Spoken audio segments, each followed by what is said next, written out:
ఇచ్చిండు.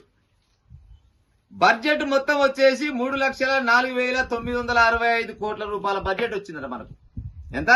3,04,965 కోట్ల రూపాయలు. సంతోషం. మరి ఈ పైసలు ఏం చేయాలి? మరి ఏం కాదు, దేని దేని ఖర్చు పెట్టాలని అది కూడా చెప్పాలి లెక్క. జనాలకు కావాల్సింది ఏంటి? విద్యా వైద్యం కావాలి. విద్యా వైద్యం అయితే పక్క. ఈ రెండు ఉంటే మిగతాది ఏదన్నా ఎట్టన్నా చేసుకోవచ్చు. ఇలా ఈ సర్కారు వాళ్ళు విద్యకి ఎన్ని లక్షలు పెట్టిరని చెప్పే ప్రయత్నం చేస్తారు. చూడరే బాగా కోట్ల రూపాయలు పెట్టవచ్చు విద్య మీద. 23 లక్షల రూపాయలు పెట్టినట్టులా విద్యకు. తెలంగాణలో 23 లక్షల రూపాయలు పెట్టిరంట. 23 లక్షల రూపాయల బడ్జెట్ పెట్టిరంటే పోరగాళ్ళు చదువుకునే చదువు అయితే అమ్మ ఏం చదివినా చదువుతారు. ఇక తిండి అయినా కావచ్చు, వారం వారం గుడ్లు, కోడికూర, మేకకూర ఆయనలు వస్తాయి. ఇంకా మిలితే ఇంకా పక్క రాష్ట్రానికి అప్పు కూడా ఇవ్వచ్చు విద్యాశాఖ వాళ్ళు. 23 లక్షల రూపాయలు పెడతారు. ఉత్త 23 లక్షల రూపాయలు అంటే విద్య అంటే ఎంత ప్రేమ ఉందో చూడండి. మళ్ళా పోతే వైద్యానికి ఎన్ని పెట్టినంటే 12,000 కోట్లు పెట్టిరు. 12,000 కోట్ల రూపాయలు పెట్టిరు. ఆయమన్న రోగం వస్తే ఒక్కొక్కరు ₹1 కోటి అవుతుంది. 12,000 కోట్ల రూపాయలు పెట్టి అంటే ఎంత? 4% పెట్టినట్టు. ఈ విద్యా వైద్యం అనగానే పాడైపోను ఏదో పట్టించుకున్న నాయకులు. దాదాపుగా విద్య మీద వైద్యం మీద 10-15% ఏమన్నా పెడితే, ఒక 30-40 కోట్ల రూపాయలు పెడితే అంతంత మాత్రం అవుతుంది. గది లెక్క ఉంటారు. విద్య మీద చూస్తారా కానీ 23 లక్షలు, వైద్యానికి వస్తారా కానీ 12,000 కోట్ల అంటే జనాల పానాల మీద, పొరగాల చదువుల మీద ఏమన్నా సొయ్యలేనట్టుంది. ఇవి అడగాలి మరి. ఓడి అడగాలి? ప్రతిపక్ష నాయకులు అడగాలి. మరి ఏడ గడిపోయిరా మరి? ప్రతిపక్ష నాయకులు ఉండాలి కదా ఆడ. మరి ఏరు ఆయన అంటాడు, కేటీఆర్ అంటాడు, మంచి లేదు ఈ బడ్జెట్, మంచి లేదు కరెక్టే ఒక ఆక్యా మంచి లేదు, కానీ ఏం మంచి లేదో కూడా చెప్పాలి కదా. మేయర్ నిన్న కూడా రాలే. ఈ కేసీఆర్ అనే వ్యక్తి నిన్న కూడా రాలే బడ్జెట్ సమావేశాలకు కూడా రాకుంటే మరి పెరకనీకున్నారే మరి నాకేం అర్థం కాదు. కానీ ఏం పనుకున్నట్టు మరి మీరు? ప్రతిపక్ష నాయకులు అడగరు. ప్రతిపక్షం లేకుంటే వాళ్ళకి ఇష్టం వచ్చినట్టు చేస్తారు. మరి ఎవరైనా అంతే కదా. వైద్యానికి 12,000 కోట్లు పెడతారు, విద్యకు 23 లక్షలు పెడతారు. ఇప్పుడు ఈ సార్లకు ఈ పిఆర్సీ ముచ్చట ఎక్కడ పత్తకే లేదు. 2019లో 20,000 ఒకసారి పెరిగింది. ఏది ఏమంటారు, లోకం మీద అన్నిటికి నిత్యావసర వస్తువులు ధరలు పెరగానే ఇవాళ కూడా కొద్దిగా పిఆర్సీ ఇవ్వాలన్నట్టుగా. అది 2019లో 20,000 ఒకసారి పెరిగింది. ఆ తర్వాత 23లో పెరిగేది ఉండే, ఆ 23లో కూడా పెరగలేదు. ఇప్పుడు 25కి వచ్చింది. వాళ్ళు అడగారు మరి. ఆ ఏం డిఏలో టీఏలో ఉంటాయి కదా, అయ్యేనా? ఆ డిఏలే 6 నెలలకు ఒకసారి పెరగాలంట. ఆయన గత ప్రభుత్వం ఆయన 3 పెట్టిపోయాడు, ఈయన ఇప్పుడు 2 అంట.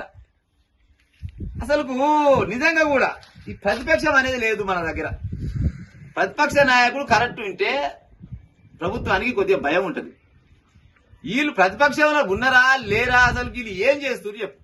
కేటీఆర్ అంటుంటాడు కదా, గుడి కూరాల పనుదొంతురా అని ఏంది పొడుగట్రా. నిజంగా మరి గుడి కూరాల పనుదొంతురా మీరు ఇవ్వాలా? మరి బడ్జెట్ పెడతప్పుడు మీరు అంత ఎట్ట పెడతారు? అవసరం అయితే దాన్ని క్యాన్సల్ చేపించి పని చేయాలి. వైద్యం పైన 12,000 కోట్ల, విద్యకు 23 లక్షల. ఇది ఎంతవరకు కరెక్ట్ చెప్పురి. మళ్ళీ ఏమనంటే మేము అందరు చదివిస్తాం, అందరికి వైద్యం అందిస్తాం. ఏడ వైద్యం అందిస్తారు చెప్పురు మీరు. ఇక మీకు వచ్చిన బడ్జెట్ ఎంత? 3,04,000 కోట్ల రూపాయల బడ్జెట్లా మీరు చేసింది గిదా. మీకు జీతాలు బరాబర్ 1 తారీఖు నాడు వస్తాయి ప్రజాప్రతినిధులందరికీ. మరి మీకట్టు వస్తాయి పోతామా? ఇప్పుడు ఒక్కొక్క లీడర్లు ఎమ్మెల్యేగా గెలవాలన్నా, ఎంపీగా గెలవాలన్నా, లేకపోతే ఇంకే రకంగా గెలవాలన్నా కోటాను కోట్ల రూపాయలు ఖర్చు పెట్టి గెలుస్తారు. మీ దగ్గర ఉంటేనేగా వచ్చేది. మరి ఒక 3-4 ఈ 5 ఏళ్ళు జీతాలు తీసుకోకుండా ఉండరాదురేమా? ఇంకో శాఖకు ఎక్కరొస్తాయి, అభివృద్ధి పనికి ఎక్కరొస్తాయి. ఇప్పుడు బడ్జెట్ వచ్చినప్పుడే ఇప్పుడు కూడా మీరు ఇంత దరిద్రం చేస్తే ఎట్ట పడవుతుంది రేవంత్ సర్కారు? మాకు ప్రజలారా, రేవంత్ రెడ్డి అయినా, కేసీఆర్ అయినా, నరేంద్ర మోడీ అయినా ఎవరైనా మాకు సమానమే. మాకు ఎవరేం రూపాయి ఇచ్చి మమ్మల్ని జాతలేరు. మా ఛానల్ వాళ్ళని 2 సంవత్సరాలు పూర్తి చేసుకొని 3వ సంవత్సరాలు అడుగు పెడుతుంది ఇవాళ మా ఛానల్, మన తొలి పెరుగు ఛానల్.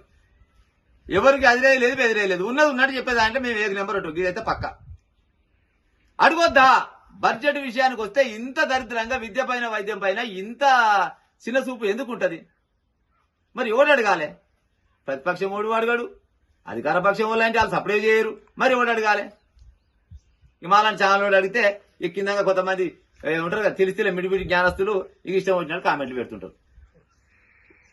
పోరగాళ్ళకు చదువులకు 23 లక్షలు సరిపోతా తెలంగాణ ప్రజలారా? మీరే చెప్పురి. 23 లక్షలు ఎవరి ముక్కలో పెడతారు? అవి ఎవరికి ఎక్కర వస్తాయి? దాఖలా పోయిపోతే గోళీలు ఉత్తగొస్తాయా? ఏడంగా వస్తాయి చెప్పురు. ఇక 12,000 కోట్లు ఏముంది? ఒక్క రోగం ఆయమన్న రోగం వస్తే ₹1 కోటి అయితే కూడా బయటకు వచ్చే కాలం లేదు. ఇలా పేదోడు డబ్బు ఉన్నాడు అంటే ఎట్లా చేస్తాడు, బయటపడతాడు. మరి పేదోళ్లకు గవర్నమెంటే దిక్కు. ఎందుకంటే మేమే గవర్నమెంట్ చేస్తున్నాం కాబట్టి మమ్మల్ని గవర్నమెంట్ చేయాలి. గవర్నమెంట్ అంటే ప్రజలు. మరి ప్రజలకు సొమ్ము తీసుకొని ప్రజలు ఖర్చు పెడతాందుకు మీకు ఇంత ఇబ్బంది అయితే ఎట్ట పాడైతుంది? అంతేనా కాదా? ఇంకో గసవంటి బడ్జెట్ ఇవాళ మన దగ్గర ప్రవేశపెట్టిరు. దానికి మాత్రం అడిగే మొగోడు అయితే లేడు. ప్రతిపక్ష నాయకులలో మొగోడు ఎవడు లేనట్టే ఉండు. మీరు ఏమని అనుకోరి. నిజంగా కూడా దమ్మున్నోడు లేడు. ఏమని అంటే ఆడు కేటీఆర్ అంటాడు బడ్జెట్ బాగలేదో బాగుందో, ఏమేం బాగలేదు, ఏమేం కావాలి, గతంలో మేము ఎంత బడ్జెట్ తెచ్చినాము, మేము జనాలకు ఎంత ఇచ్చినాము, హాస్పిటల్కి ఎంత ఇచ్చినాం, విద్యకి ఎంత ఇచ్చినాం, వైద్యానికి ఎంత ఇచ్చినాం, ఏ డిపార్ట్మెంట్కి ఎంత ఇచ్చినాం అనేది చెప్తే వాళ్ళకి ఇలా క్యాల్కులేషన్ చేసుకుంటే రేపన్నాడు ఏమన్నా జనాలు అనేది ఆలోచిస్తారు. మీరు ఇళ్లలో వండుకొని పామదులలో వండుకొని బయటికి వెళ్లరు. జనాలు ఎటన్నా చావని మాకేం సంబంధం, మేమందరం ఒకటే. ఇవాళ నువ్వు ఉంటావు అధికారంలో, రేపు నేనుంటా, అంతే తేడా. ఆడ కుర్చీ అది అట్నే ఉంటది కానీ మనసునే మారుతాం అనుకుంటే మీరు జనాలకి ఏమి చేసి పాడవుతున్నట్టు, ఎవరికి న్యాయం చేస్తున్నట్టు? ఏమంటారు ఏడేళ్ళు పెట్టే కదే ఆసనం అన్నట్టు గిదే ఉంది పాడైపోను. అందుకోసమనే ప్రతిపక్ష నాయకుడు గట్టిగా లేకుంటే ఎన్నడుకున్నా కానీ ఒక గిట్టేటివే ఏర్పడుతుంటాయి. దయచేసి తెలంగాణ ప్రజలారా మా ఛానల్ని ఇది పలానా ఛానల్ అని ముద్ర వేయకురి. ఏ ముచ్చట ఉన్నా కానీ ఉన్నది ఉన్నట్టు చెప్తాము. అలా మేమైతే ముందు ఉంటాం. ఇక ఉంటాం మరి.